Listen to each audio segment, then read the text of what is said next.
nosotros podamos hacer. ¿Ya? Para una visión,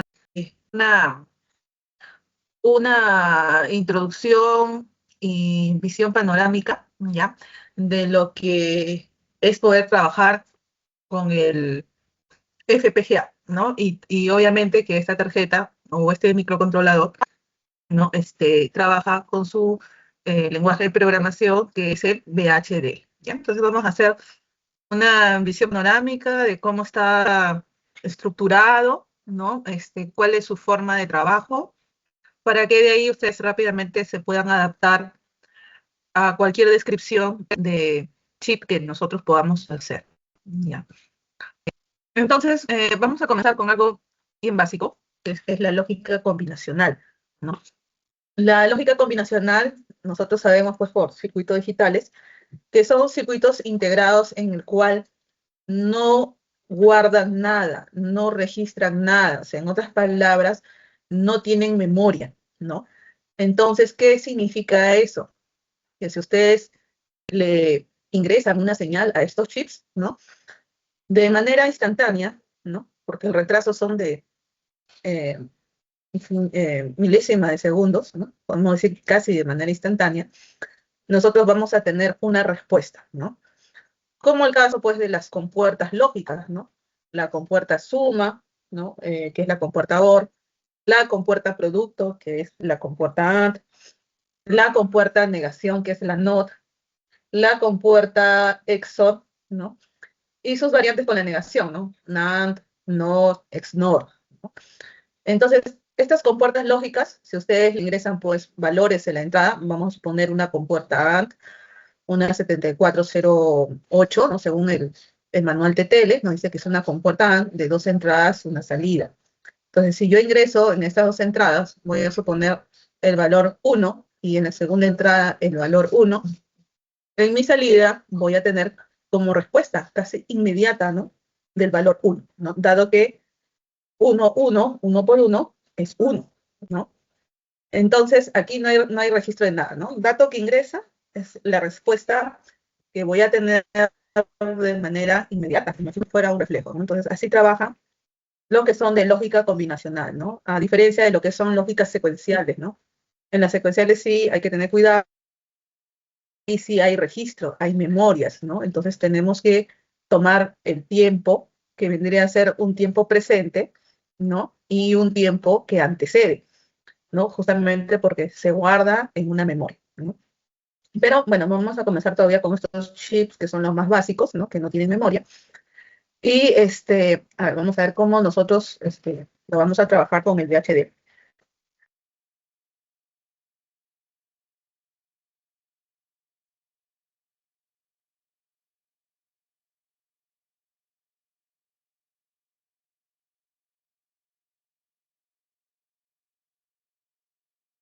El bloque digital, en donde los valores de salida dependen únicamente de las combinaciones de las entradas. Hacen un cambio en las entradas, ¿no? De manera inmediata, estas salidas, ¿no? Se obtiene una respuesta, ¿no? De acuerdo a las variaciones que ustedes hacen de las entradas, ¿no? Si, como le decía en el caso de la compuerta AND, si tienen 1, 1, salida 1. Si hacemos el cambio de 1, 0, ¿no? Respuesta va a ser 0. Si hacemos el cambio 0, 0, ¿no? Vamos a tener respuesta 0, ¿no? Entonces, eso es a lo que se refiere, ¿no? Las salidas dependen de las entradas, no hay registro, no hay memoria, la respuesta es prácticamente súper rápida, ¿no? Es súper rápida. Muy bien, entonces, en un sistema combinacional, también tenemos que tener en cuenta algo. Si bien es cierto, los chips, ¿no? Por lo general, tienen diversas entradas, 2 entradas, 3 entradas, 4 entradas, ¿no? Depende de la naturaleza del chip, pero por lo general los chips tienen una salida, ¿no? Por lo general, ¿no? Pero cuando hablamos de un sistema combinacional, ¿no? Donde hacemos la agrupación o bloques de varios de estos chips, ¿no? Entonces ya no vamos a pensar que solamente vamos a tener una sola salida, sino en un sistema ya puede trabajar con diversas entradas, no hay un límite de entradas, pues eso dice de E sub 0 hasta E sub n, ¿no? Que son las entradas. Y con las salidas va a pasar lo mismo. Yo puedo tener diversas salidas, ¿no? 5, 6, 7, 8, 9, no sé, eso depende de mi diseño, ¿no? Por ejemplo, ¿no? Si estoy en una casa domótica, por ejemplo, trabajo con varios sensores, ¿no? Trabajo con un sensor de iluminación, un sensor de movimiento, ¿no? Un sensor, por ejemplo, de temperatura, sensores de contacto, quizás también puedo tener sensores de ruido, ¿no? De diferentes umbrales que puedan hacer ruido, ¿no? Y así puedo seguir nombrando, ¿no? 7 sensores, 8 sensores, ¿no? Y si quiero seguir acoplando, ¿no? Sensores, simplemente seguiré añadiendo a las entradas, ¿no? Según mi diseño. ¿Y estos sensores qué me van a activar? ¿No? Bueno, me pueden activar, por ejemplo, la apertura de una puerta, la apertura de una ventana, me puede activar iluminación, me puede activar motores, por ejemplo, de un ventilador o un extractor, ¿no?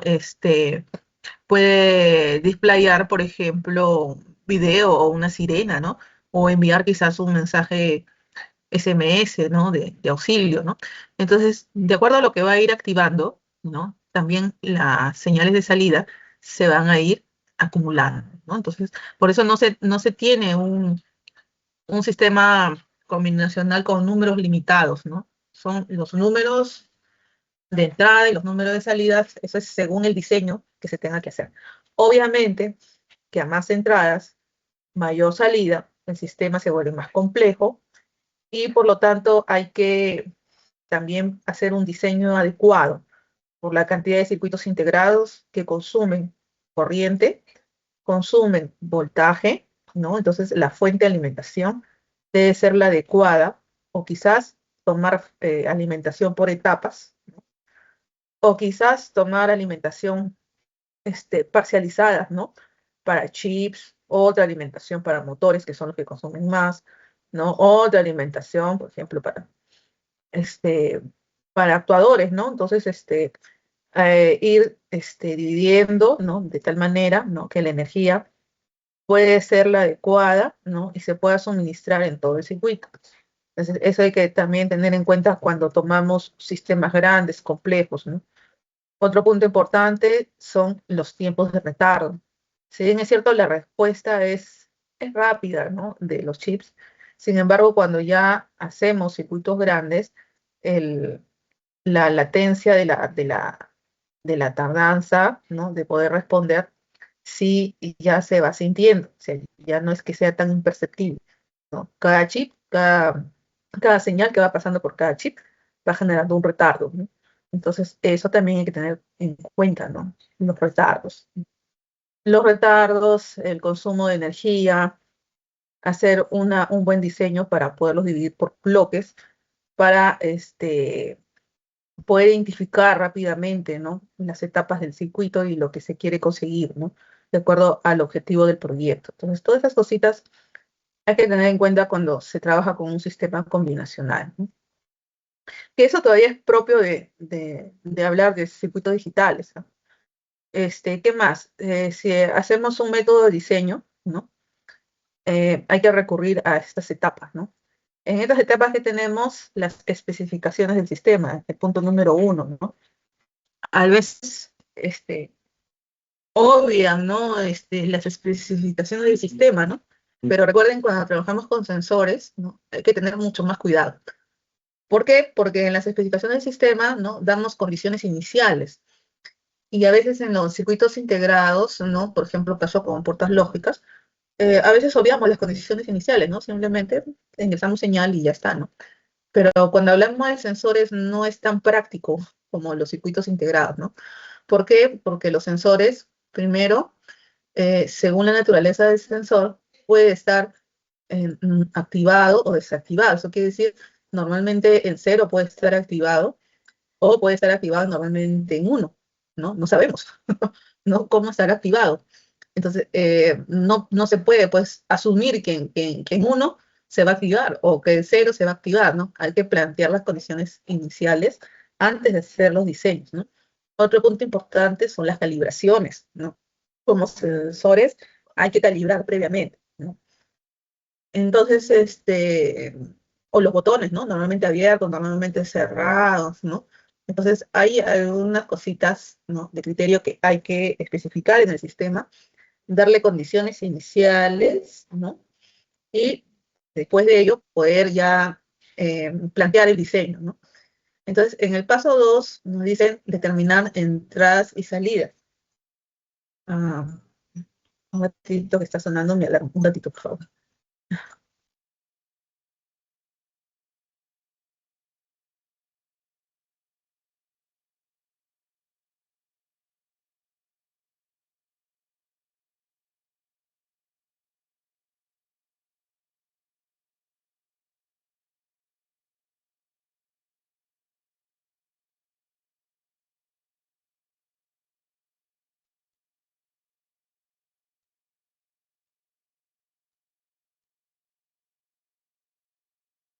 A ver, hay que especificar las condiciones iniciales del sistema, especialmente cuando se trabaja con sensores, condiciones iniciales.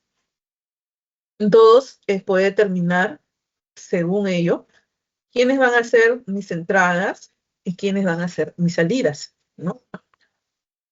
Porque, aunque no lo crean, todavía para algunos no está claro en un sistema poder determinar cuáles son las variantes que van a ser la entrada y quiénes van a ser parte de mi salida, ¿no?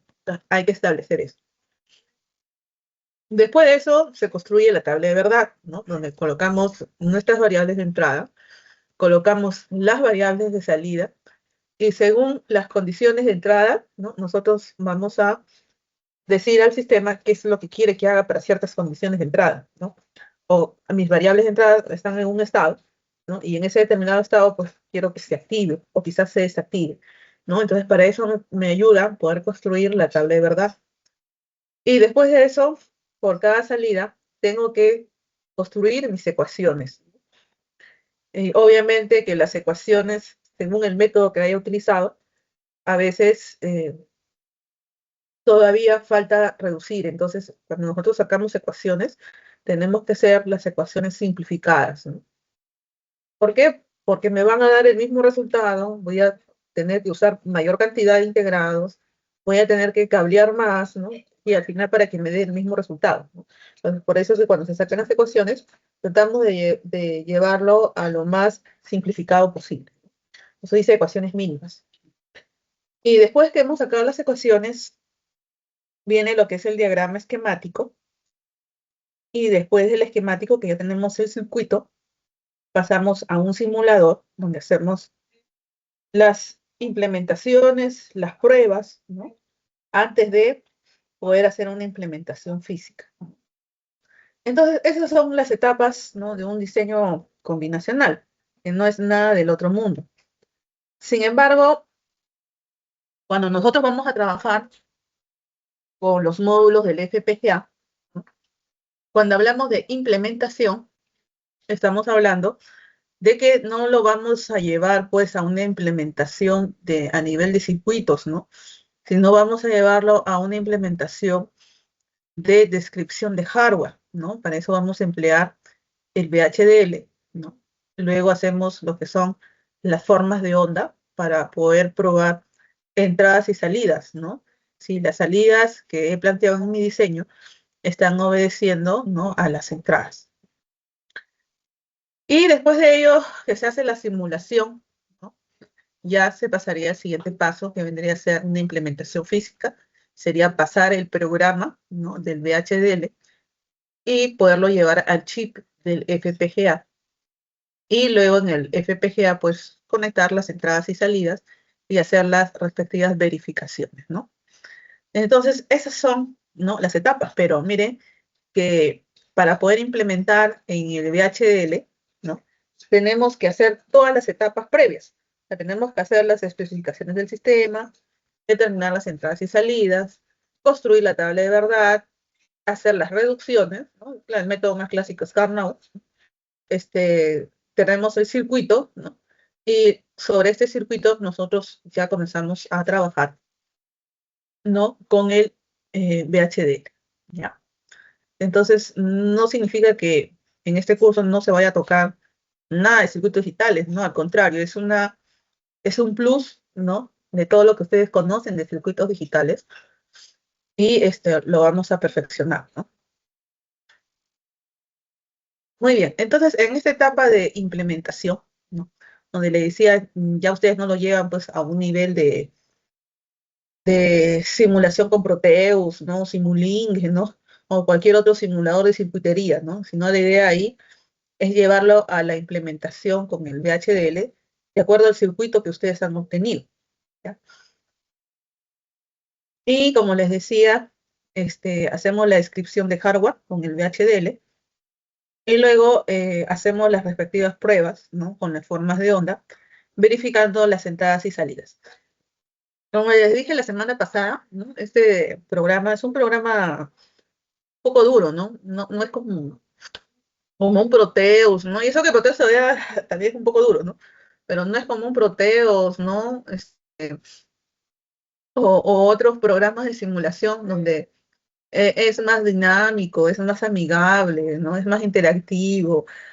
Puedes ver los chips, puedes ver las entradas y salidas, jalar tus cables y todo eso, ¿no? Aquí en el VHDL es más, no es tan amigable, ¿no? O sea, es así como ustedes están viendo las formas de onda, ¿no? Hay que hacer ese seguimiento, ¿no? Si he puesto la entrada, por ejemplo, P, en la entrada O, en la entrada L, en un tiempo cero, ¿no? Se ingresaron las señales, ¿no? Con los datos 000. Entonces, en la salida, ¿no? Que es AL, ¿no? Estoy obteniendo un nivel bajo, ¿no? Entonces, ustedes no lo ven, pues no es así como le decía que es más amigable el puteo. Aquí no, acá hay que saber leer señales de entrada y señales de salida, ¿no? Es por eso que hay que implementar muy bien la tabla de verdad, ¿no? Porque vas a tener que verificar toda la tabla de verdad, ¿no? Cuando la tabla de verdad tiene la entrada 000, ¿cuál es su salida? Entonces, esto es lo que tienes que verificar en estos respectivos tiempos. Cuando la entrada es 001, ¿no? Entonces, ¿qué se esperaba en la salida? Entonces, eso hay que verificar también aquí, ¿no? Entonces, hay que hacer las validaciones. Y de una vez que ya está esto, ok, está validado, como le decía, el siguiente paso es grabar el programa, ¿no? Del VHDL que se ha generado, grabarlo en la FPGA y después de ello probar, ¿no? La FPGA con los puertos, con las conexiones de los puertos de entrada y salida, ¿no? Que las entradas estén con los sensores, que las salidas estén con los actuadores y hacer las respectivas pruebas físicas, ¿no? Claro que, como le decía, en una virtualidad, ¿no? Hacerlo esto físico, un poco difícil, ¿no? Pero al menos sí, desde lo que es la virtualidad, ¿no? Podemos trabajar con esta parte de simulaciones, ¿no? Entonces, hasta ahí es la idea, ¿ya? Las etapas de implementación del diseño, es que la última parte es enfocarlo o darle forma hacia lo que es el VHDL. Entonces, ¿qué es el VHDL, no? Tanto que les he hablado del VHDL, ¿no? El VHDL es un lenguaje de programación, ¿no? Aunque no es tanto un lenguaje de programación, ¿no? Es un lenguaje de descripción de hardware, ¿no? Que podemos hablar que se sitúa como a bajo nivel, ¿no? Ustedes saben que en los lenguajes de programación hay dos tipos, ¿no? El bajo nivel y el del alto nivel. Los de bajo nivel son programas que están más apegados al hardware y por lo tanto su estructura, su código, ¿no? Es mucho más duro de poder interpretar, de poder hacer la programación, porque hay que conocer los registros internos, hay que conocer las banderas, hay que hacer las configuraciones manuales, ¿no? Direccionar los puertos uno a uno de manera manual, ¿no?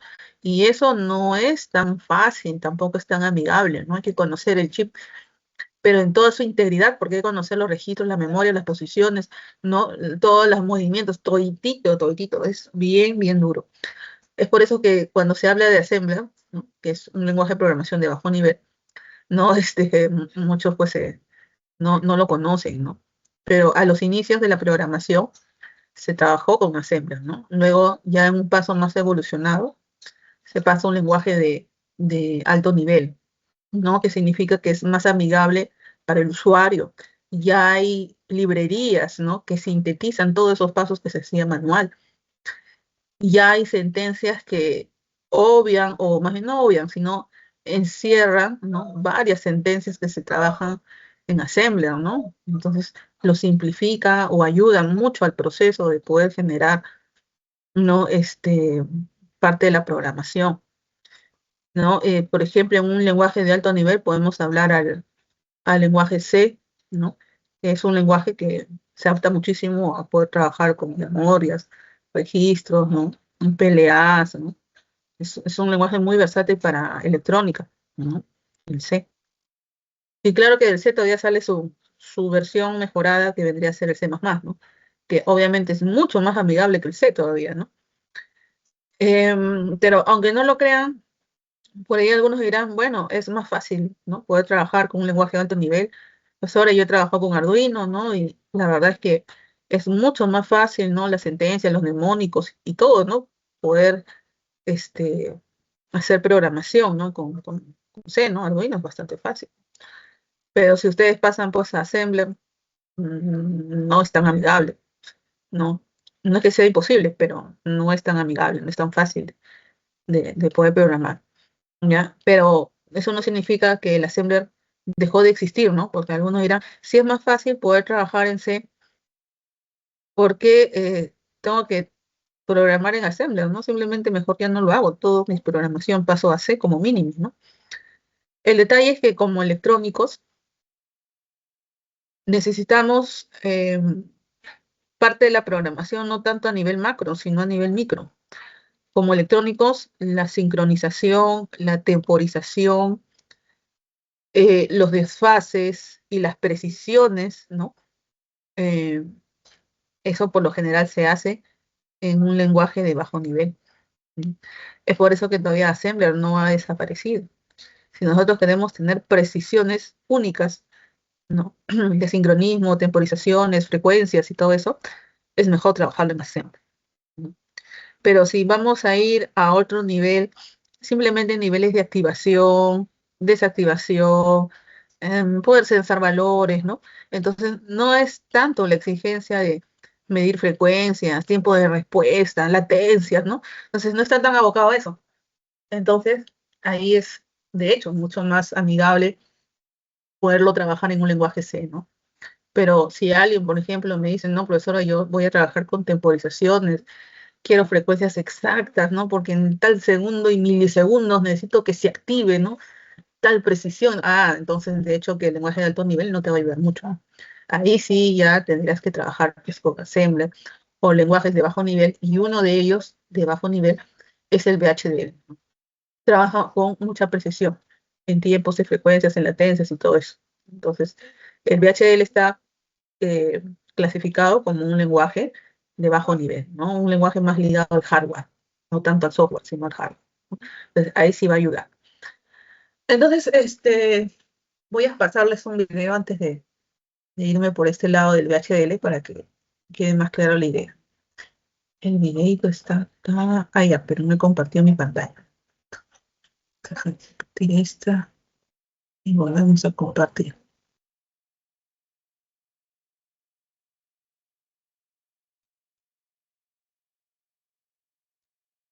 Sí, una moneda. Igualito, ¿no? Hablar del FPGA, ¿no? Me involucra hablar del VHDL, ¿no? Y viceversa. Si hablo del VHDL, tengo que involucrar al FPGA. Uno es el hardware y el otro es el software. No pueden trabajar de manera separada, ¿no? Los dos trabajan juntos. Entonces, vamos a ver primero, entonces, qué es el FPGA y luego qué es el VHDL. Si no se escucha, me avisan, ¿ya? Vamos a agrandarlo.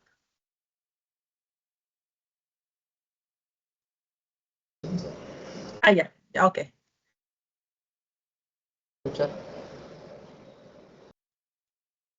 Y se entiende, Sí, pues porque son ahora sí. tarjetas para aprender, Ya, lo voy a ya que se retroceder. utilizan. Si estudias electrónica o te agrada la tecnología, tal vez conozcas o has usado tarjetas Arduino y Raspberry Pi. Estas dos tarjetas son utilizadas para crear un sinfín de aplicaciones, desde consolas de videojuegos hasta robots. Son muy versátiles, pero están limitadas. Y se entiende, porque son tarjetas para aprender, ya que se utilizan principalmente para enseñar conceptos de programación y robótica. Pero existe una tarjeta la cual se está utilizando para enseñar conceptos más avanzados de programación y creación de sistemas embebidos. Estas tarjetas son conocidas como FPGA, pero tenemos que aclarar conceptos. Arduino y Raspberry Pi son las marcas de las tarjetas, pero tenemos un mal concepto de lo que se utiliza al momento de programarlas. A lo que me refiero es que cuando se utiliza Arduino se está programando un microcontrolador y cuando se utiliza Raspberry Pi se está programando un CPU. En el caso de las tarjetas FPGA, lo que están programando es el chip FPGA. Pero aquí curiosamente confunden la tarjeta completa como si fuera el FPGA y no les llaman por su marca. Así que si eres de esas personas que les dice FPGA a la tarjeta, no lo hagas. Las principales marcas que fabrican tarjetas con chips FPGA son Xilinx y Altera. FPGA viene de las siglas en inglés de Field Programmable Gate Array, lo cual traducido y ajustado al español significa matriz de puertas lógicas programables en campo. La arquitectura de estos chips es muy interesante, ya que a diferencia de los CPU, GPU y microcontroladores, este contiene en su interior una cantidad de bloques lógicos configurables, interconexiones, matrices de conmutación y entradas y salidas. Cada bloque lógico contiene LUTs, multiplexores y flip-flops tipo D. Este es un circuito muy sencillo, pero muy poderoso, especialmente por el bloque LUT, el cual significa Lookup Table. El LUT, en términos simples, contiene todas las compuertas lógicas y puede hacer todas las operaciones booleanas que te puedas imaginar, dependiendo de cuántas entradas tenga el bloque LUT. Normalmente, un bloque lógico tendrá 4 entradas, así que esa LUT podrá hacer cualquier operación booleana de 4 entradas. La salida de la LUT va directamente al flip-flop tipo D y al multiplexor. El flip-flop lo que hace es guardar la señal, o sea, preserva el estado de la información para saber qué fue lo que salió de ese bloque lógico. Mientras tanto, el multiplexor está conectado a otro circuito, al cual se le conoce como matriz de conmutación, y sirve para activar los multiplexores y seleccionar las señales que se van a conectar a otros bloques lógicos o a otras matrices de conmutación. Ahora, probablemente estén un poco desorientados, pero hay una manera fácil de ver todo esto. Como ya les mencioné antes, cada bloque lógico tiene una LUT. Esa LUT puede hacer cualquier operación booleana y las operaciones booleanas se pueden implementar con circuitos electrónicos. Esto significa que cada bloque lógico puede ser un circuito, y como te lo puedes imaginar, esto da lugar a implementar circuitos muy complejos. Y tal vez te preguntes, ok, pero ¿cómo le damos información? ¿Cómo se conecta a un sensor? ¿Cómo le ponemos switches o pantallas? Bueno, cada chip FPGA tiene una serie de entradas y salidas, las cuales se comunican con todos los componentes de la tarjeta. Gracias a esto, cada tarjeta puede ser utilizada para diseñar sistemas embebidos, debido a que uno en realidad no está programando, más bien está diseñando un circuito integrado, el cual, una vez finalizado, puede ser impreso a un chip. Esto se debe a que los chips FPGA utilizan un lenguaje llamado VHDL, el cual significa Very High Descripted Language, lo cual traducido y ajustado al español significa lenguaje descriptivo de alto nivel. Pero esto merece su propio video, y lo veremos la siguiente semana. Quiero agradecerle a mis Patreons como Ángel Méndez, Daniel Nebot, Dani Álvarez, Spartan 113, Héctor. Está por acá. Esta parte, ¿no? En el video, ¿no? Habló bien claro lo que es un microcontrolador, como el caso de Arduino, lo que es un CPU, ¿no? Como el caso de Raspberry Pi, como una computadora. Y el tercer caso que citó fue el FPGA, ¿no? Entonces hay que tener cuidado, o sea, si bien es cierto, todos ellos son sistemas embebidos, tienen un chip central, ¿no? Dentro de un módulo, y este módulo me permite conectar, ¿no? Entradas y salidas, diversos dispositivos que voy a tener entrada y salida, y a través de este chip principal, ¿no? Va a ser controlado, ¿no? Pero, sin embargo, la forma de cómo es controlado se diferencia, ¿no? Y justamente ahí lo remarca el video, ¿no? Lo que es un microcontrolador, lo que es un CPU y lo que es un FPGA. Estamos hablando de tres modalidades que, si bien es cierto, son sistemas embebidos, se centran en un lenguaje de programación, ¿no? Pero si entramos un poco más a ello, cada uno tiene sus características, ¿no? Y su forma de trabajo. En el caso de las FPGAs, ¿no? Te dice, no es tanto digamos,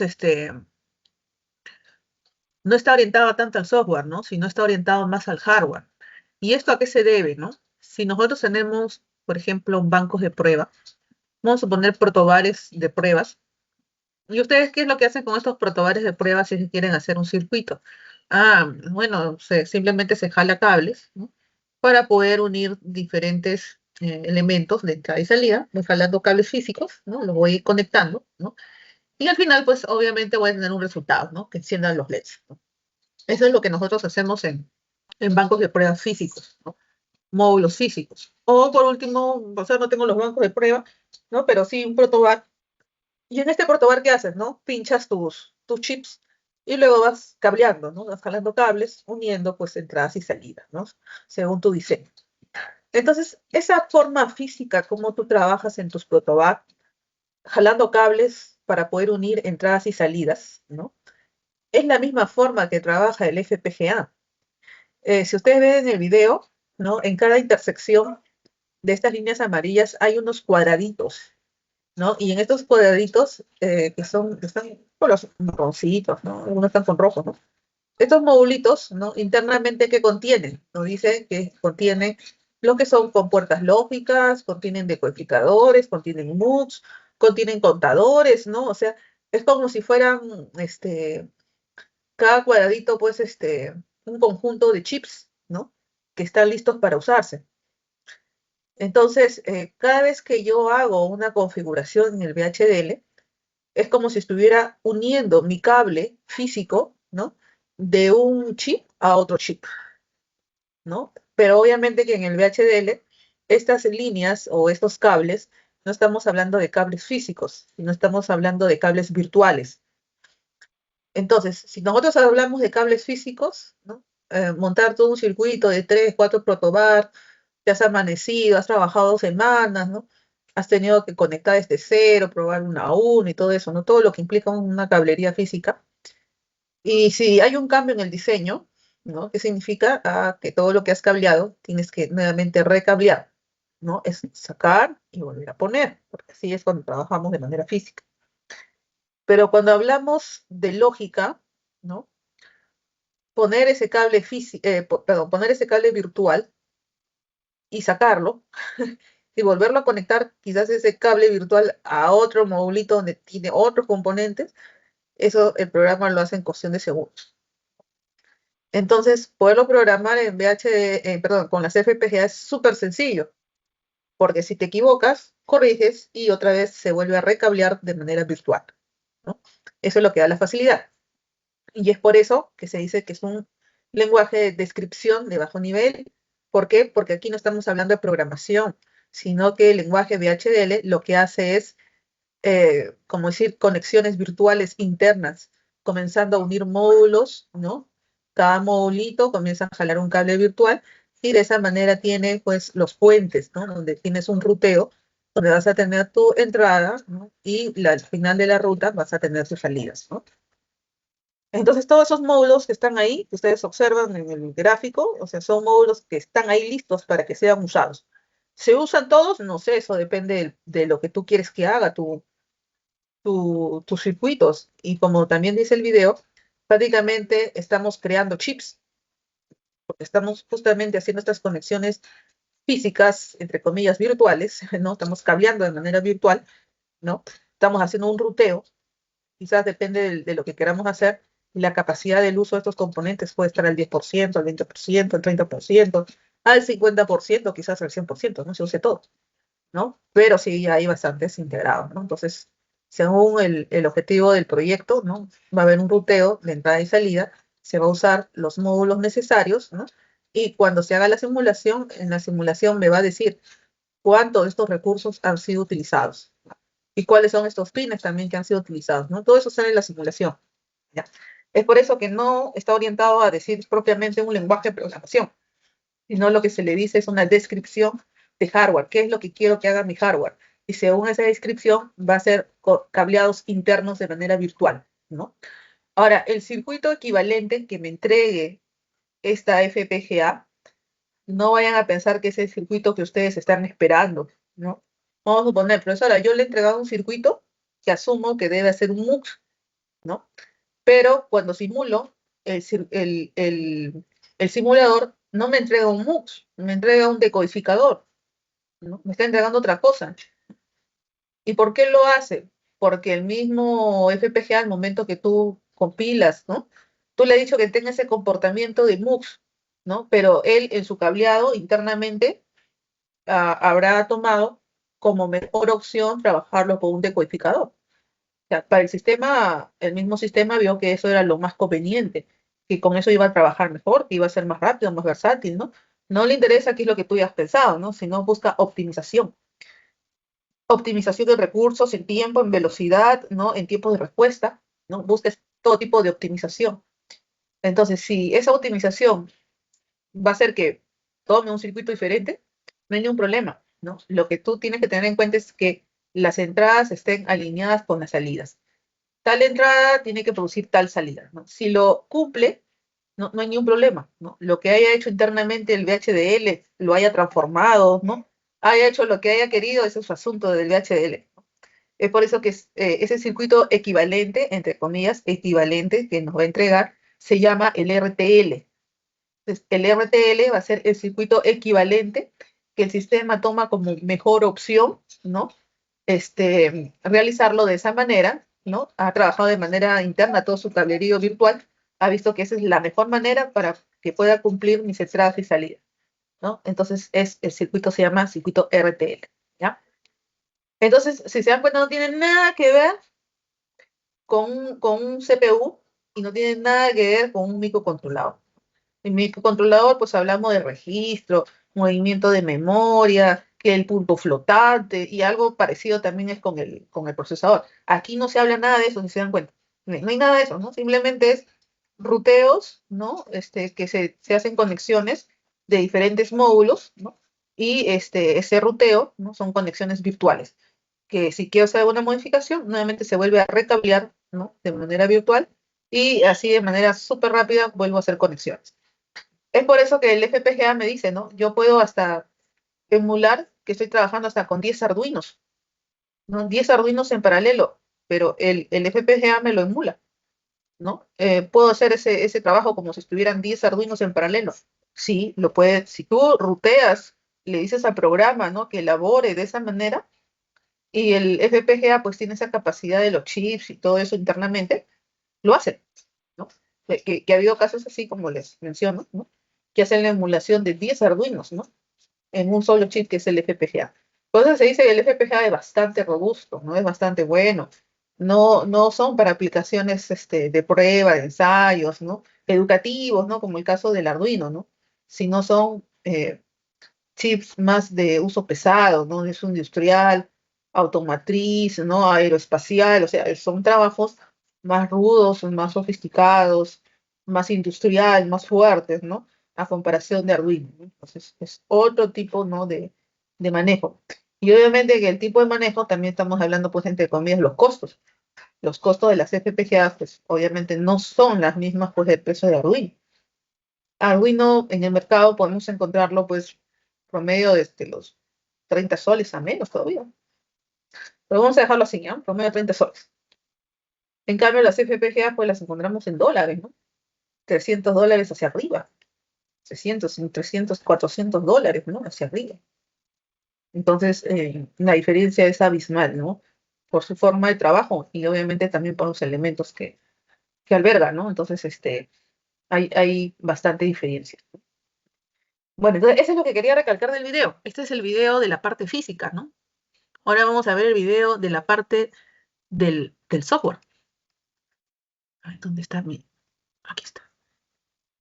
Último nivel, debes aprender su lenguaje de programación, el cual no es sencillo y no se parece a los lenguajes normales, o mejor dicho, a los lenguajes de alto nivel.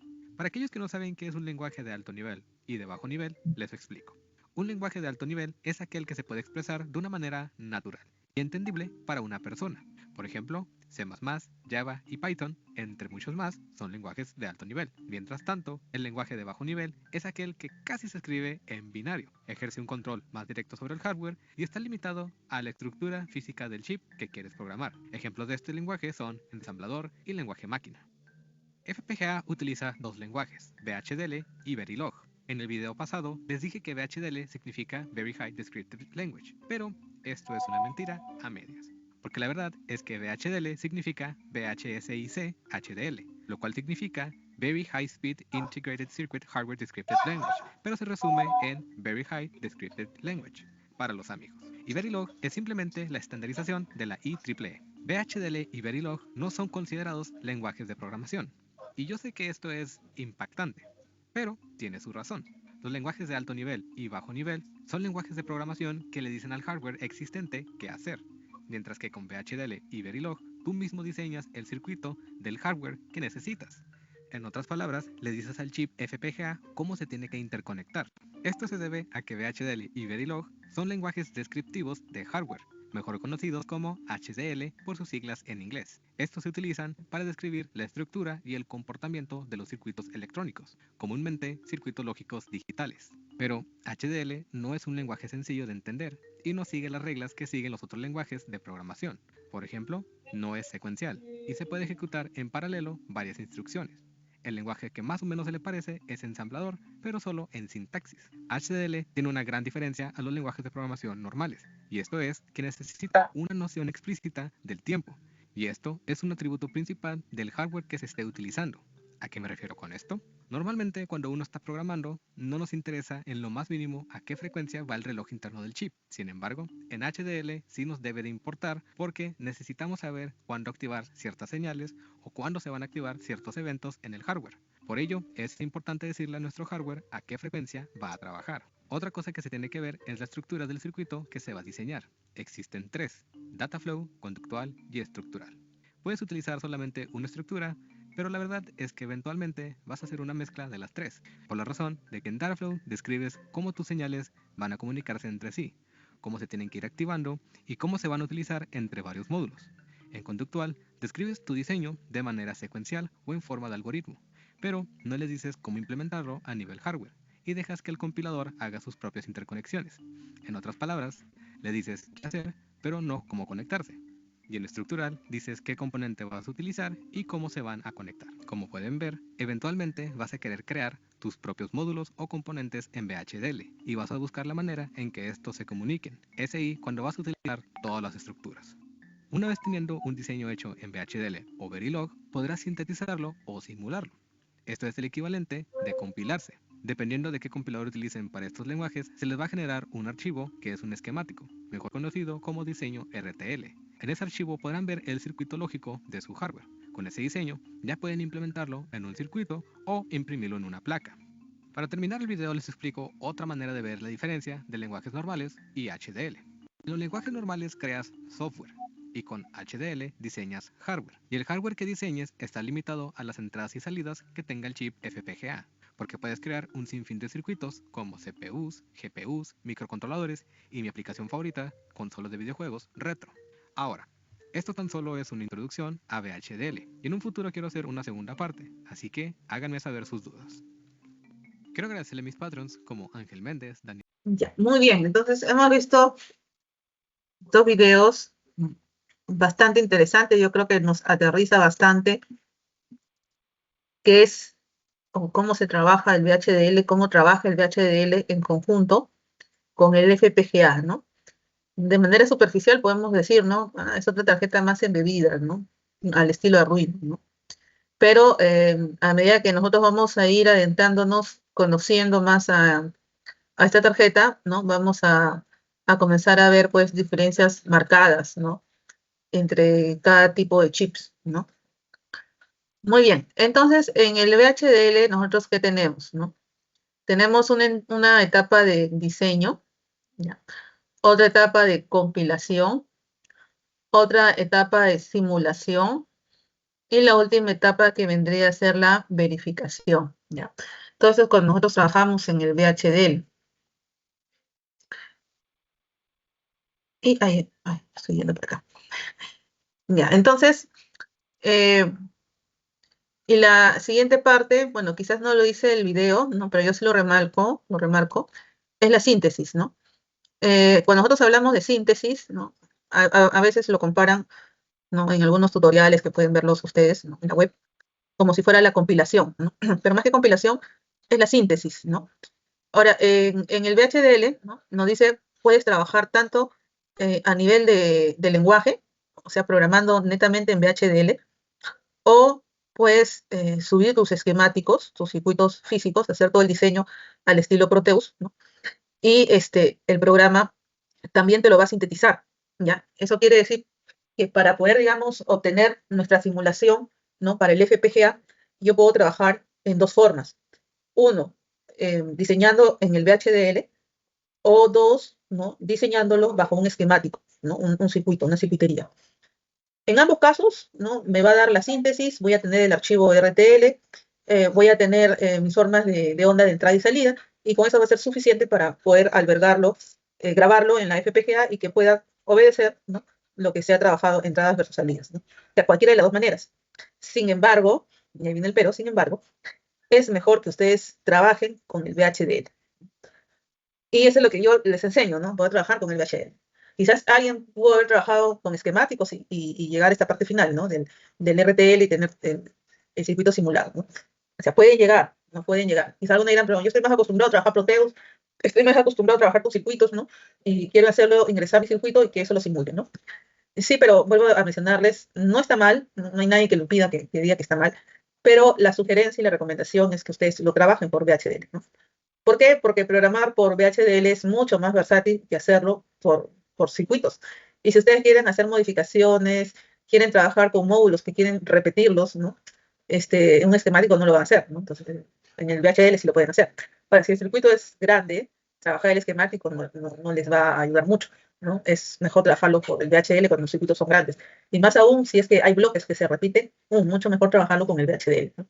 Por eso que ahí les he puesto sus ventajas y sus desventajas, ¿no?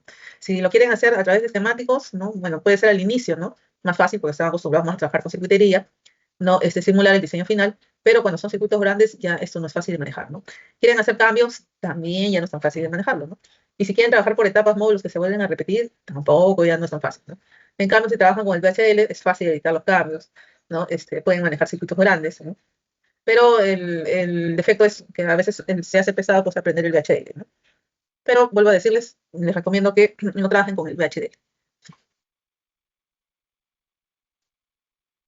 Muy bien, entonces ahora sí nos vamos a adentrar al programa.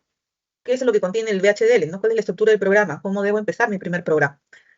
Bueno, para poder trabajar en el VHDL hablamos de dos partes importantes. La primera parte se llama entidad y la segunda parte se llama arquitectura. Entonces, en la primera parte de la entidad, lo que se ve son los elementos externos al circuito. O sea, sí, quiénes son mis entradas, quiénes son mis salidas. No la parte de adentro del diseño, ¿no? Que tuvo un chip, tres chips, cuatro chips, que esta señal entró, salió por aquí, entró por allá. No te están pidiendo cómo está diseñado internamente. Solamente es quiénes son tus entradas, quiénes son tus salidas. Es la parte que se encuentra fuera de la caja negra, ¿no? Entonces, esa es la entidad, ¿no? Entonces, en esta entidad, como ahí nos dice en la PPT, se declaran los puertos, los que se van a ver desde afuera. ¿Quiénes son mis entradas? ¿Quiénes son mis salidas? ¿No? Y la forma de poder redactarlo, ahí lo tenemos, dice entity, de entidad, entity, y luego dice puerta AND. Esa puerta AND que está en azul es parte editable, ¿no? O sea, yo como usuario puedo editarlo y colocar el nombre de la entidad, ¿no? En este caso se llama Profesora, puerta. Sí, disculpe, creo que está a ver, gracias por avisar. Como estoy cambiando de ventanas, también se me va. Ya, entonces les decía que el programa tiene dos partes importantes, ¿no? La primera parte se llama entidad y la segunda parte se llama arquitectura, ¿no? Entonces, en la parte de entidad, ¿no? Estamos viendo acá entidad, ve todos los que son los puertos, ¿no? Todo lo que es de manera externa, hacia afuera, ¿no? ¿Y qué es lo que está hacia afuera? Mis puertos de entrada y mis puertos de salida. Ahí voy a declarar eso. Entonces, la estructura es como están viendo acá ahorita, ¿no? Lo que está en azul es lo que el usuario puede editar, ¿no? Como usuario yo lo puedo mover. Pero el resto ya no, ¿no? Son palabras reservadas, ¿no? Del sistema. Por ejemplo, que dice entity, es una palabra reservada del sistema. Pones nombre de la entidad, is, ¿no? O sea, la entidad, puerta AND es, port, abro paréntesis, ¿ya? Y esta sentencia port, ¿dónde termina? Termina aquí, en esta última parte, donde está cerrando el paréntesis y pone punto y coma. Voy a recalcar esta parte porque acá vienen los primeros dolores de cabeza. Cuando ustedes no ingresan correctamente una sentencia, obviamente que el programa no va a funcionar, ¿no? Entonces, acá tienen que acostumbrarse a la tipología, ¿no? A escribir correctamente. Entonces, miren, aquí abre paréntesis, ¿ya? Y aquí están los puertos. Estos puertos, sí, SW1 y SW2, son los nombres que el usuario coloca, ¿no? Entonces, ha llamado SW1, que vendría a ser mi entrada. Aquí está. Dos puntos, in, que es entrada, in. Y aquí dice std-logic, ¿no? ¿Qué significa eso, profesora? In, obviamente, ya sabemos que es entrada. std-logic significa el tipo de dato. Entonces, nosotros para hablar std-logic significa en equivalencia que es un dato binario. ¿Y qué es un dato binario? O solamente tiene dos posibilidades. ¿Es 0 o es 1? Sus dos posibilidades. Entonces yo le estoy diciendo aquí que este puerto, SW1, va a ingresar un 0 o un 1. Y obviamente si en este otro puerto, SW2, también va a entrar un 0 o un 1. Por lo tanto, voy a decir, son puertos de entrada, in, ¿no? Y en ambos va a ingresar 0 o 1, ST logic. Miren, aquí dice punto y coma.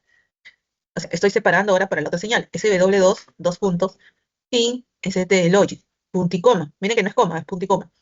Y luego pongo mi puerto de salida, en este caso se llama LED, ¿no? LED, dos puntos, out, salida, ST logic, porque esta salida LED también puede ser un 0 o un 1, entonces también es del tipo ST logic. Pero miren que al momento que termina, aquí no hay un punto y coma como los otros. Miren, SW1 termina en punto y coma, SW2 termina en punto y coma, pero esta última línea, ¿no? Ya no está terminando en punto y coma, no hay nada. Simplemente está el paréntesis cerrando y ya fuera del paréntesis está el punto y coma. ¿Ya? Remarco porque aquí son errores clásicos, ¿no? A veces piensan que aquí continúa el punto y coma, cierran el paréntesis y siguen con él, ¿no? Y ahí ya les genera error y todo el ciclo del error, ¿no? Otros lo que hacen es, ponen punto y coma, paréntesis y nuevamente un punto y coma, ¿no? Ah, perdón. Entonces eso es obviamente error.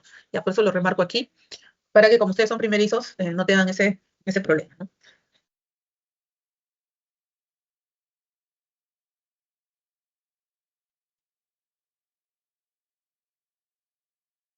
¿No? Entonces, acá también justo les explico en la siguiente PPT, ¿no? Ese TLOI significa valores binarios del 0 al 1. Profesor, ¿existen otros valores? Claro que sí, ¿no? Puede ser el caso del U, que significa sin inicializar, X, asignación múltiple, eso quiere decir que puede tomar el valor de 0, 1, 0 débil, 0 fuerte, 1, 1 débil, 1 fuerte, ¿no? Asignación múltiple, cualquiera de ellos. Da igual, guión, rayita abajo, o un valor tipo nulo. Alta impedancia Z mayúscula, ¿ya? No es Z minúscula, es Z mayúscula. Z mayúscula es una palabra reservada, la minúscula no. Ahora, antes de la entidad, ya cuando hagamos todo el programa completo, arriba de la entidad, le antecede lo que son las librerías, ¿ya? Hay una librería primordial que siempre tiene que ir, siempre, si no, no funciona. ¿Por qué? Porque esta librería, pues, contiene los puertos de entrada, los puertos de salida, los comandos más básicos, entonces, si no se coloca, no va a funcionar, ¿ya? Adicional a ella, ya pueden ir colocando, pues, otras librerías que ustedes, obviamente, van usando y van contemplándolo dentro del programa, ¿no? Entonces, ahí ponemos librería, library, está en inglés, ¿no? I tres veces ya, en mayúscula, la librería IEEE. Y use, punto y coma, y use. Esas dos líneas siempre tienen que ir, o sea, siempre, si no, no va a funcionar nada, ¿ya? Entonces les hago presente, ¿no? Pone la librería, ¿no? Y use, y después ya sigue el módulo entity, ¿no? Que hay que declarar quiénes son los puertos de entrada y salida.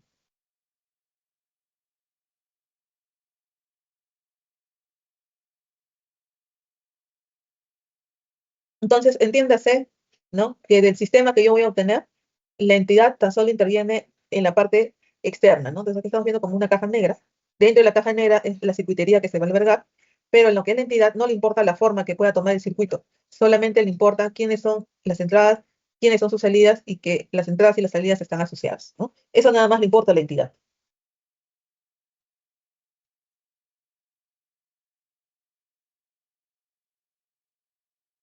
Siguiente parte es la arquitectura. Entonces, en la parte 2, que es arquitectura, como ya hemos declarado quiénes son los puertos externos a la caja negra, entonces en la arquitectura tenemos que decirle cuál va a ser ese circuito o ese comportamiento que va a estar dentro de la caja negra. Entonces, ahí va a adoptar lo que es la arquitectura. Y obviamente, pues que la arquitectura también va a tener su sintaxis, ¿no? Entonces aquí va a tener architect, ¿no? El nombre de la arquitectura del nombre de la entidad, ¿no? Ya está. Y luego se abre un beginning, ¿no? Que significa inicio. Y ahí se comienza o se inicia a hacer la descripción del hardware, ¿no? Y termina con end, ¿no? Ahí está, end y el nombre de la arquitectura, ¿no? Profesora, ¿qué nombre? El que le has puesto aquí al inicio, ¿no? Porque le has puesto arquitectura, nombre de la arquitectura, aquí está el nombre. Así como lo has aperturado aquí, ahora en end lo cierras, pues, ¿no? Nombre, arquitectura, end, nombre de la arquitectura. Es mira la arquitectura, el cuerpo que tiene arquitectura, ¿se está viendo? Ah, ya sí, pensé que sí, me voy a pasar. Entonces tiene aquí arquitectura, tiene el beijing y tiene el fin. Estos tres, a mencionar, componen lo que es la arquitectura. Ahora, acá también hay que tener en cuenta algo. Em, por lo general, ¿no? Nosotros trabajamos de manera concurrente y hay que también tener cuidado en valores y señales, ¿no? A veces no se tiene cuidado en eso. Ahora, primer caso, ¿no? Pues ahora, ¿qué significa concurrente? ¿Qué significa esa palabra concurrente? Cuando ustedes han armado sus circuitos en el protobar de manera física, lo han energizado y le han puesto la fuente de alimentación. ¿Qué sucede con los circuitos? ¿Todos se energizan de manera inmediata? ¿O es que se energiza primero una etapa, pasa unos segundos, se energiza la segunda etapa, pasa otros segundos y se energiza la tercera etapa? ¿Cómo sucede en un circuito físico real? ¿Todo se energiza o lo hace de a poco? De a poco, como lo he visto yo. ¿De a pocos? ¿Seguro? Sí, cuando he conectado todo entre Arduinos y un SP32, solo se alimentó el Arduino. El SP32 como que no funcionó. Tal vez sea por un problema de conexión. Ah, porque lo tendrías aislado, pero si tú lo conectas y todos están conectados a la fuente de alimentación, no encuentro el motivo por qué no se tendría que energizar. Normalmente cuando ustedes energizan un circuito, dicen, prende la fuente, ¿no? Prende la fuente. Todo lo que está en el protocolo, o al menos todo lo que tiene conexión a la alimentación, todos se energizan de manera simultánea. Salvo que esté aislado, ¿no? Y que tenga que tener un control para que recién se habilite, se active su energía, ¿no? Eso es porque tú lo estás controlando. Pero si todo estuviera conectado a la fuente de alimentación, no hubiera motivo de que no se energice, ¿no? La energización es inmediata. Es como si yo les dijera, tienen un televisor y ustedes enchufan al televisor. ¿Qué sucede con la placa del televisor? ¿Se energiza toda la placa o solamente se energiza de manera parcial o se va energizando por partes? Si ustedes meten el dedo ahí en la tarjeta del televisor, Por completo sería. claro, por completo. Es lo mismo que sucede con la computadora, ¿no? Ustedes enchufan la computadora y todo está energizado. No hay nada que no esté energizado, todo está energizado. Ustedes meten igual el dedo a la placa madre, le va a pasar corriente. O hasta el chasis, o más, ¿no? Ustedes sacan el chasis, ya les pasó corriente, ¿no?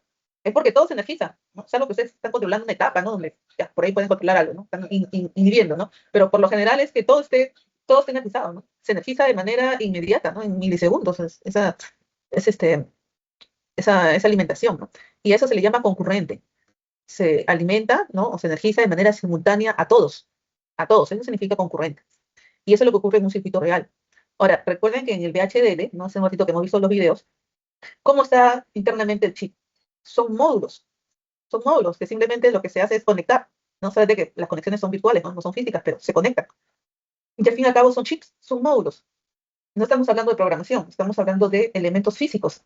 Entonces, si yo ingreso un voltaje, ¿qué va a suceder? Todo lo que están dentro de ese chip, o al menos que tengan conexión, se van a energizar de manera simultánea.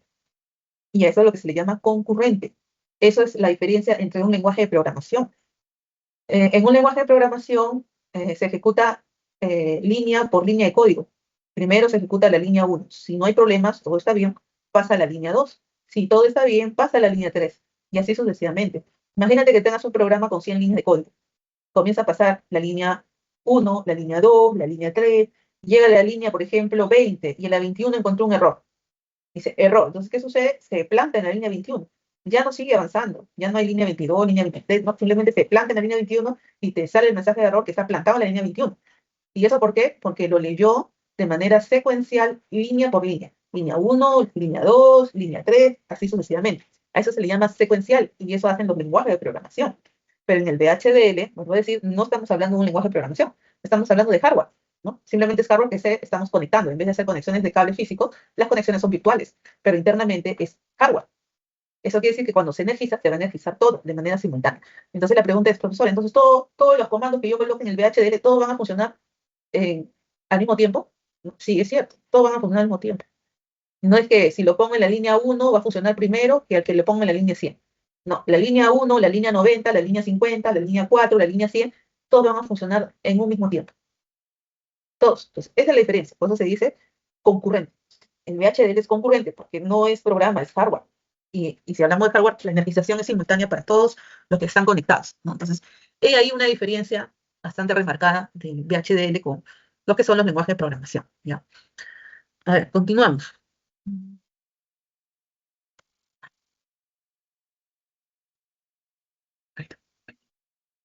Entonces, aquí no dice, ¿no? Tipo de enunciados concurrentes, ¿no? No dice, se hacen por asignación de señal, ¿no? Generalmente son las asignaciones de señales. Pero, ¿qué pasaría si yo quiero trabajar de manera secuencial? Necesito trabajar de manera secuencial, ¿no? Vamos a suponer, estoy trabajando con registros. Entonces, en registros, sabemos que el registro trabaja con memorias. Hay un tiempo presente y un estado siguiente. Entonces, ahí, digamos, no puedo trabajar simultáneo porque no puedo tener el tiempo presente y el tiempo siguiente en el mismo momento. No puedo hacer eso. Entonces, acá sí necesito es trabajar de manera secuencial. ¿Cómo hacerlo en el VHDL? Hay que engañarlo al sistema. Entonces, entre comillas, ¿no? Un engaño al sistema. Entonces, ¿cómo se le engaña, profesora? Hay que abrir un proceso. Entonces, cada vez que nosotros abrimos un proceso, todo lo que está encapsulado dentro de ese proceso va a trabajar de manera secuencial. Si ya sacamos de ese proceso, ya todo trabaja de manera concurrente. ¿Ya? Entonces, esas son las cosillas que hay que tener en cuenta antes de hacer la programación, ¿no? Porque después vienen los dolores de cabeza y tratan al VHDL como si fuera un lenguaje de programación de alto nivel. Y no es así, y comienzan los errores, ¿no? Muy bien, ¿qué más tenemos por acá? Algunas sentencias que trabajan con señales concurrentes. Tenemos, secuencial, tenemos el when, el else, ¿no? Trabajan de manera secuencial.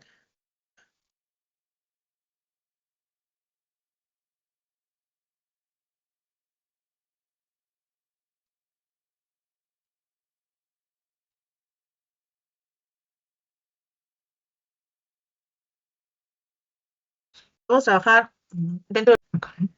Ya pasamos. Ya, algunos enunciados que podemos trabajar dentro de lo que es un proceso o process, ¿no? Es el caso del if, el caso del case.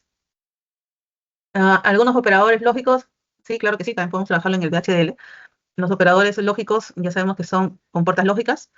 AND, NAND, NOT, FOR, ¿no?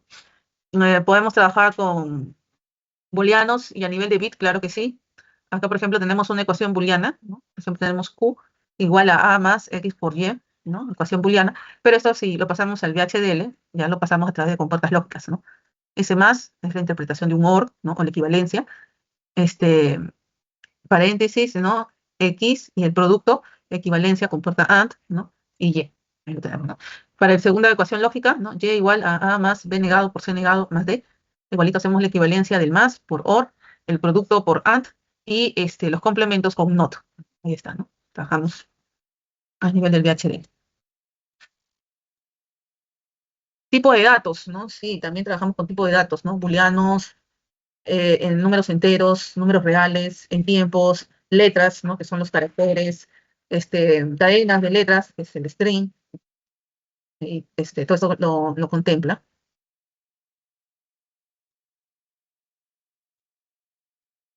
Y si vemos, por ejemplo, este casito, ¿no? Un circuito chiquito, para que más o menos pueden ver la estructura. Tenemos aquí el esquemático, por ejemplo, tenemos una compuerta AND. Es un circuito, obviamente, recontra básico, ¿no? Pero que nos sirve para poder ordenarnos y orientarnos a la estructura del programa, ¿no? Entonces, si tengo este circuito, ¿no? Entonces voy a tomarlo así, esta es la caja negra. Y en la caja negra, ya dentro de la caja negra, es el circuito que puede adoptar diferentes formas, que en este caso vendría a ser una sola compuerta, que es la compuerta producto.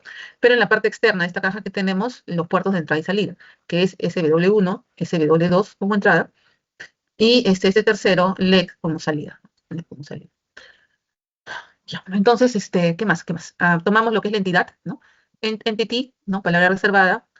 Puerta AND, aquí la tenemos, es el nombre del usuario. El usuario coloca este nombre, le estoy llamando puerta AND.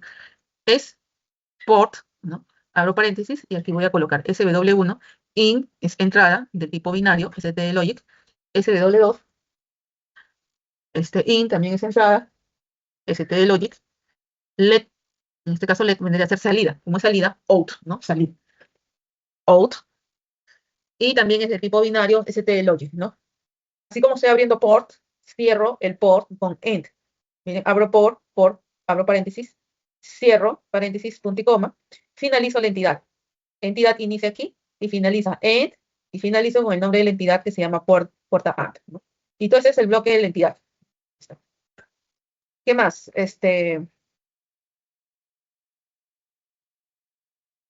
Tenemos la segunda parte del programa que es la arquitectura, ¿no? Architect, y aquí voy a colocar el nombre de la arquitectura, ¿no? O sea, el usuario coloca el nombre de la arquitectura. En este caso se llama gate, ¿no? Architect, gate. ¿De quién? De la entidad. ¿Cómo se llama la entidad? Puerta AND. Entonces, de puerta AND. Ahí está, ¿no? Is, ¿no? Abro el benching, el inicio, y aquí voy a colocar todo el comportamiento que va a tener el circuito, ¿no? Entonces, ¿qué es lo que quiero que haga este circuito? Quiero que la salida LED 1 se le asigne asignación es menor o igual, se le asigne el resultado que va a dar de SW1 and SW2. Termino la sentencia con punto y coma. Ahí está. Y como es un circuito chiquitito, porque es una sola compuerta la que está aquí, por eso que solamente salió una línea. Cuando obviamente se hagan trabajos más grandes, debe salir más líneas. Entonces, ¿qué más tengo aquí? En gate, ¿no? Cierro lo que es la arquitectura que se llama gate. Entonces, architect gate de la entidad que se llama portal is, abro el beijing. Dentro del beijing colocaré todo el desarrollo, todo el comportamiento que quiero que haga el circuito y cierro la arquitectura con end gate. Ahí está. Muy bien, Profesora, bien, ¿ves? disculpe, ¿se me escucha? Sí. Lo escribo por el chat. A ver. Y del paquete, los nombres se escriben con mayúsculas. No, lo bueno del VHDL es que no te va a discriminar mayúsculas y minúsculas, no hace esa discriminación. Pero de manera particular les sugiero, ¿no?, de que algunos términos sí ustedes usen la mayúscula y en otros términos usen la minúscula, ¿no? Por ejemplo, en el tema de la librería sí usen mayúscula, ¿no? Por la preferencia. Pero si lo hacen en minúscula, no es que no les va a dejar ejecutar o va a generar error, ¿sí? No hay problema de ese tipo. Gracias por avisarme también ahí que había consulta del compañero. Como estoy mirando la PPT, no he revisado la consulta de chat. Este ya está. Este ya está. Oh, este esquemático, por ejemplo, ¿no? Tengo una compuerta producto, una compuerta suma, ¿no? Si quiero ver la entidad, que es la caja negra, ¿no? Solamente la caja negra visualiza lo exterior. ¿Quiénes son las puertas de entrada del sistema? Acá tengo SW0, SW1 y SW2. Ahí está. ¿Quiénes son en mi salida? Tengo a LED0 y LED1. Estos son mis salidas. Entonces, ¿qué es lo primero que tengo que hacer? Coloco la librería. Después de la librería, ya voy colocando lo que es la entidad. Y en la entidad declaro, ¿no?, quiénes son mis puertos de entrada y salida.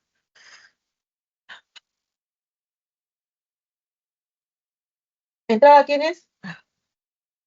Tenemos aquí, ¿no? SW0 in, de entrada. Señal binaria, ¿no? STLogic. SW1, entrada, STLogic. SW2, entrada, STLogic, ¿no? Luego que tengo LED0, out, salida, también dato binario. LED1, out, salida, dato binario. Y ahora cierro lo que es la entidad que se llama dos puertas. Ahí está. Luego sigue la arquitectura. Architect, le llamo un nombre, gate. ¿De quién? De la entidad que se llama dos puertas. Is, es, abro el beijing. Y ahora voy a describir todo el comportamiento que tiene este circuito. Entonces, en este circuito voy a decir esta salida LED0 y W1. Ahí está. Y en el caso de LED1, le voy a asignar SW1 suma SW2. Y cierro la arquitectura que se llama gate. ¿No? Y miren, ¿ven? Así de sencillo. Claro que este es un circuito sencillo, pero esta es la estructura, ¿no? Si ustedes manejan bien la estructura, ya el desarrollo del comportamiento del circuito ya se hace más fácil. Ahora, teniendo en cuenta lo siguiente, ¿no? Si estamos hablando de este circuito, alguien pudo haber colocado quizás de esta manera, ¿no? Si aquí está el producto, primero coloco el producto, ¿no?, en la arquitectura, y en el segundo punto coloco la suma, ¿no? Sin embargo, alguien también pudo haber dicho, profesora, ¿y qué pasaría si lo pongo al revés? Primero pongo la suma y después pongo el producto, ¿no? En ambos casos son válidos. ¿Por qué son válidos? Porque ya les dije que aquí trabajan de manera concurrente. Todo se energiza en un mismo tiempo. Da igual que sea la línea 1, la línea 2, la línea 5, la línea 10, la línea 30, la línea 99 o la línea 100, ¿no? O a más. O sea, así tengan 1000 líneas de código, las 1000 líneas de código se van a energizar de manera simultánea. Entonces, da igual el orden. O sea, yo puedo poner el número 100 adelante del número 1, o puedo poner el número 100 adelante del número 4, o puedo poner el 100 adelante de la línea 20. O sea, da igual, no importa el orden, ya, da igual, son concurrentes. Ahora, vuelvo a mencionarlo. Si ustedes requieren trabajar de manera secuencial, tienen que abrir un proceso. Y dentro del proceso, ustedes ya colocarán la secuencia de pasos que quieren que se respete, ¿no?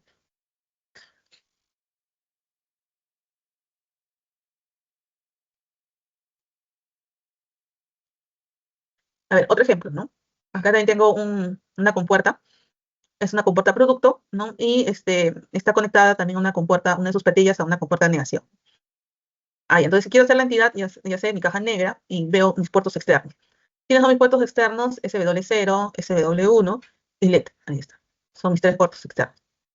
Entidad, le estoy poniendo el nombre que se llama NOT1 AND, ese es el nombre de mi entidad, es port, abro el puerto, y genero, ¿no? SW0, entrada del tipo CT Logic, SW1, entrada del tipo CT Logic, LED, ¿no? Salida tipo CT Logic. Cierro lo que es el puerto, perdón, cierro la entidad, end y el nombre de la entidad, y luego abro la arquitectura, que se llama gate de la entidad que se llama NOT1-AND, se abre el Belly, hago todo el comportamiento. En este caso, LED se le asigna el valor de SW0, producto, ¿no? ¿Con quién? Con la negación de SW1. Y cierro lo que es la arquitectura de nombre gate.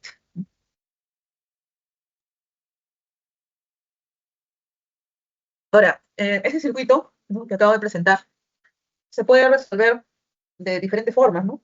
Aunque no lo crean, ¿no? Entonces era tan sencillo, un circuito tan sencillo, ¿cómo se puede dar diferentes formas o variantes, ¿no? Ah, ya, entonces, miren, pudo haber trabajado como la PPT anterior, o simplemente también puedo generar una señal intermedia, ¿no? Esa señal intermedia, por ejemplo, ahí se está llamando SW1-N, ¿no?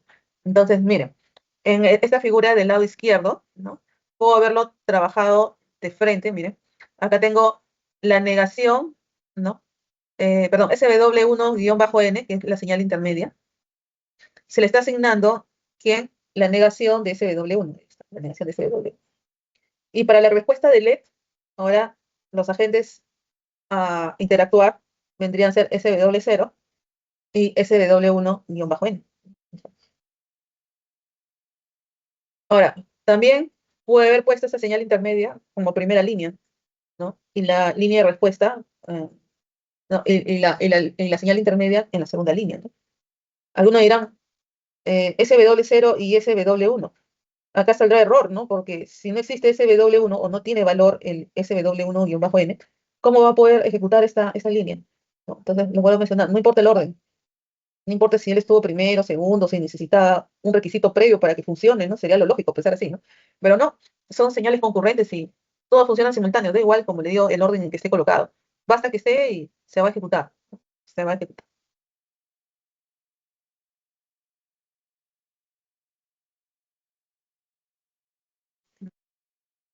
De igual manera, ¿no? Tengo ahí las compuertas. Tengo que tomar primero la caja negra, ¿no? Miren, línea 1 y 2, la librería. Ahí está la librería. Línea 3 a la 6, la entidad. Entity lógica esa entidad se llama lógica es. Abro lo que es el puerto.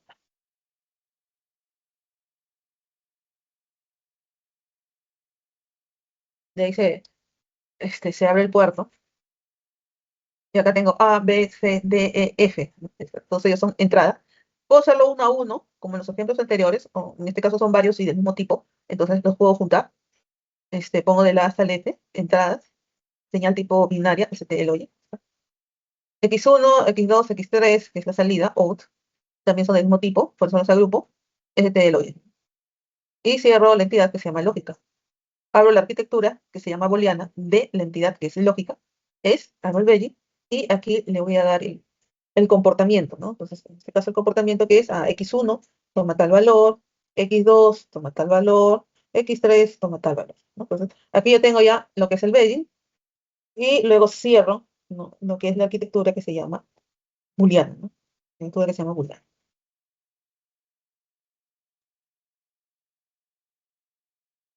Si tengo, por ejemplo, en este caso, que tengo un diseño que ha pasado la fase de condiciones iniciales, ¿no? Entradas y salidas, generación de las variables de entradas y salidas, la tabla de verdad, las reducciones, ¿no? Y luego han quedado en las ecuaciones lógicas, ¿no? En este caso. Entonces, de ahí ustedes pueden también pasarlo ya al VHDL. Como en este caso, ¿no? Se tiene igual de la línea 1 a la línea 2, las librerías, de la línea 3 a la línea 6, lo que es la entidad, ¿no? Esta entidad se llama lógica, es puerto, aeropuerto, ABC, aquí está ABC, tiene eso, mis entradas, INC, del tipo CT de Logic, X, Y, Z, ahí está, vendría a ser mi salida, out, ¿no? Salida, y cierro la entidad que se llama lógica. Arquitectura, nombre de la arquitectura a logic, ¿de quién? De la entidad que se llama lógica, es, abro el Belly, y aquí está su respuesta, ¿no? Estas ecuaciones, ¿no? Hay que pasarlas a al VHDL, ¿no? Entonces, hace un momento hice ejercicios justamente de poder pasarlos de manera booleana, ¿no? De valores a booleanos. Entonces, de aquí tenemos, ¿no? A negado, B negado, C negado, ¿no? Not A, not B, not C. ¿Qué más? Más el siguiente, ¿no? A, B, C, ¿no? O negación de A, B y C, ¿no? Y ahí está el tercero. Entonces, así voy pasando uno a uno, X, Y, Z, ¿no? Y cierro en lo que es la arquitectura que se llama alloc, ¿no? Alloc. Y ya está, ¿no? Entonces, miren, acá hay un programita ya más estructurado, ¿no? Ahí están las tres partes importantes, la librería, la entidad, la arquitectura. Está cómo hemos declarado la entidad, todos los puertos externos a la caja negra. Está el Baying, que vendría a ser el comportamiento, ¿no? Que va a adoptar mi circuito. Ahí está. Y ahí tenemos pues, el conjunto de estas tres partes, un programa, ¿no? Ya el programa todo entero. No sé si hasta acá hubiera alguna cosa, ¿no? Hemos visto hasta ahora el método de diseño combinacional, ¿no? Explicación del sistema, determinar entradas y salidas, la construcción de la tabla de verdad, las ecuaciones mínimas, y de las ecuaciones mínimas el esquemático, y de ahí ya viene el VHDL, ¿no? Como es este caso, ¿no? Entonces, esta tabla de verdad viene de toda una secuencia de diseño, y termina aquí tabla de verdad, ecuaciones lógicas, y luego estas ecuaciones lógicas son las que se están implementando, ¿no? En el VHDL para luego pasarlas pues, a su simulación con el FPGA, ¿no? Ahí está, ¿no? Son todas las fases que debemos trabajar. Esta parte ya lo dejo para el día de mañana, dado que mañana ya vamos a ver nuestro primer laboratorio, ¿ya? Entonces esto lo voy a dejar para mañana. Y no sé si hasta ahí hubiera alguna consulta. Ya, no te olvides también la lista, la asistencia de un proyecto. ¿Cuánto? Sobre todo se hace